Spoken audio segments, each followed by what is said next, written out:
दफ्तर से बहुत ज्ञान मिला है और राहुल गांधी ने तो ऐसा ज्ञान दिया है कि देश को भी काफी समय लगा समझने में। तो ऐसा लगा कि बोलना जरूरी है। हमारे सम्मानीय राष्ट्रीय अध्यक्ष ने भी एक ट्वीट किया, आपको बताइए, देखा होगा। अगर राहुल गांधी, सोनिया जी और खड़गे जी के सामूहिक प्रेस को एक शब्द में कहा जाए तो हार की हताशा में बहाना ढूंढा गया है। मैं फिर कह रहा हूं, आने वाले लोकसभा चुनाव में हार की हताशा में एक बहाना ढूंढा गया है। In utter desperation of imminent defeat, the Congress party at the highest level sought to create an alibi today. कुछ तो बोले, लेकिन उसमें कांग्रेस पार्टी का अकाउंट अगर फ्रीज किया गया है तो देश का अकाउंट फ्रीज किया गया है। जेपी मूवमेंट के आंदोलन के दिनों की याद आ गई। Indira is India, India is Indira, याद है ना? इमरजेंसी का दिन, जेपी की अगुवाई, कांग्रेस पार्टी की हार, आप सभी जानते हैं। कांग्रेस पार्टी का अकाउंट अगर फ्रीज हुआ तो देश का अकाउंट फ्रीज हुआ। Mister Rahul Gandhi, what do you mean by this? Don't insult Indian democracy. Rahul Gandhi, Bharat के लोकतंत्र को इस तरह से आप शर्मसार नहीं करें। ये देश आपकी पार्टी से बड़ा है, ये देश का लोकतंत्र आपसे बड़ा है। और आज इसी देश में आपने झूठ बोला है, गाली दी है और सब देश ने देखा है, टीवी पे चला है। तो आप झूठ बोल सकते हैं, गाली दे सकते हैं, देश सुन रहा है, आपको यह तक अधिकार है और करें, देश का लोकतंत्र नहीं है, ये कौन सा तक है? ये बात मैं बहुत विनम्रता से कहना चाहूंगा। इनको नई बात नहीं, वो तो अमेरिका में जाते हैं तो कहते हैं इंडिया में कोई डेमोक्रेसी नहीं है। सिंगापुर जाते हैं तो वही कहते हैं, लंदन जाते हैं वही कहते हैं, और आज उन्होंने यहां भी कह दिया। आज उनके झूठ का मैं पोल खोलूंगा। लेकिन राहुल जी, सोनिया जी, आपको अगर देश की जनता वोट नहीं देती तो हम क्या करें? बीजेपी के राष्ट्रीय मंच से हम एक सवाल पूछना चाहेंगे। सोनिया जी, राहुल जी, अब खड़गे जी से कितना पूछा जाए, देखते हैं। आज भी तो उनका नंबर 3 था प्रियोरिटी में, हालांकि वो राष्ट्रीय अध्यक्ष है। अगर देश के लोग आपको वोट नहीं देते और आगे नहीं देने वाले हैं तो हम क्या करें?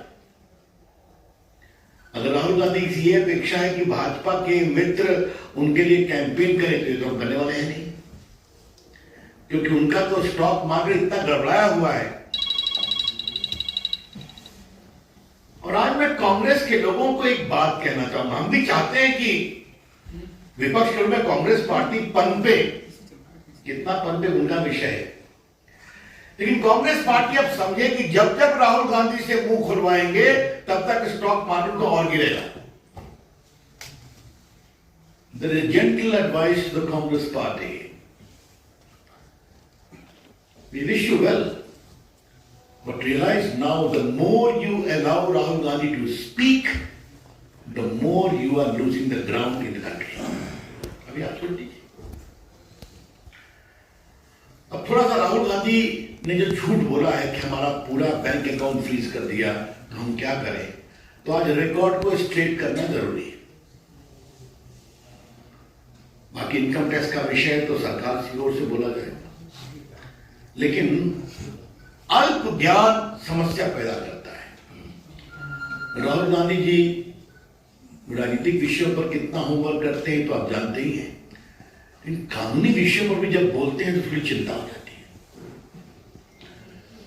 इनकम टैक्स एक्ट का एक सेक्शन 13A है जिसमें सही है कि पार्टियों पर इनकम टैक्स नहीं लगता, लेकिन पार्टी को अपना रिटर्न हर साल फाइल करना पड़ता है, जिससे बताना पड़ता है कि 20,000 तक कितने हमारे डोनर्स हैं, 20,000 से ऊपर कितने डोनर्स हैं।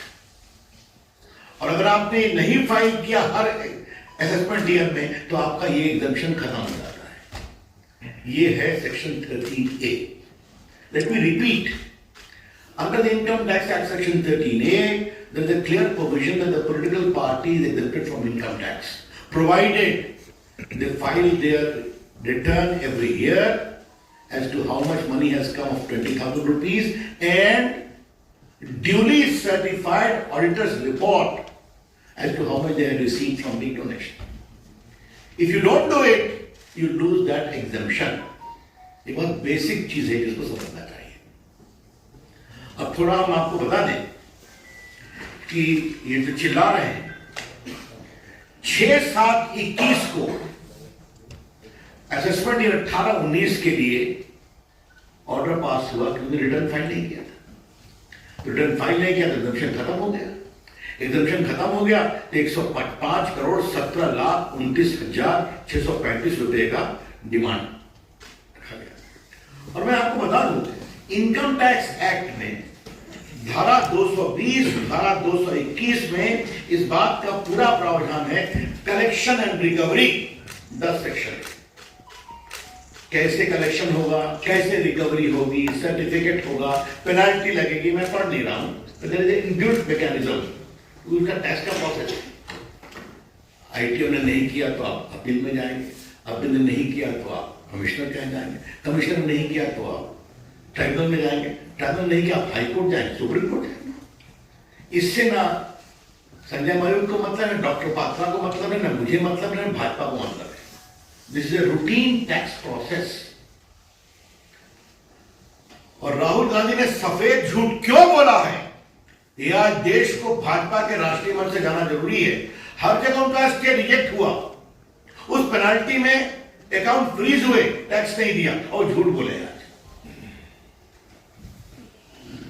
अब देखिए, इन्होंने जब इनको पेनाल्टी लगी तो ये सीआईटी अपील के यहां गए, ये स्टे एप्लीकेशन रिजेक्ट हो गया। बात को समझिए। इसलिए अब बिल्कुल रीजन ऑर्डर पर गया। उसके बाद फिर ये गए सीआईटी के यहां, कमिश्नर अपील के यहां, वहां भी रिजेक्ट हो गया। इनका देखा गया 135 crore tax plus interest add किया गया। फिर आईटीएटी जो इनकम टैक्स ट्राइब्यूनल है, उन्होंने इनका स्टे पिटीशन डिसमिस कर दिया। अब इसके खिलाफ ये हाई कोर्ट गए और माननीय दिल्ली उच्च न्यायालय ने 13 मार्च को वो भी रिजेक्ट कर दिया।